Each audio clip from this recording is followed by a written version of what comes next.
ওমা, বলো বৃষ্টি ভেজা দুপুরে কি রান্না হলো বলো? কি মিষ্টি বলো, সারাদিন ধরে 3 দিন ধরে চলছে ঝমঝম ঝমঝম করে। বর্ষাকাল মাঝে বলে মাঝে- কথা। হ্যাঁ, কিন্তু ভালো লাগছে, বেশ ঠান্ডা ঠান্ডা ঠান্ডা। আবার উঠোনে নামতে একটু বিরক্ত লাগছে তখন। এই যে আজকে কি কি রান্না হয়েছে, এই দেখো একটা ল্যাবড়া করেছি, আর এইদিকে আলু পেঁয়াজ ভাজা করেছি, আচ্ছা, আর এইদিকে দেখো শেষ পাতে চাটনি করেছি আমের। আমের চাটনি। হ্যাঁ, এই করলাম আমের চাটনিটা। আচ্ছা, আর কি করেছি জানো আজকে?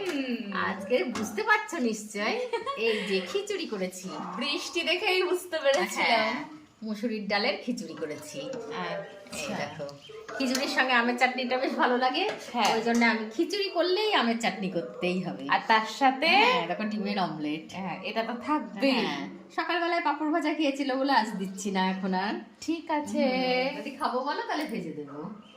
ঠিক আছে চলো। বন্ধুরা, টাটা।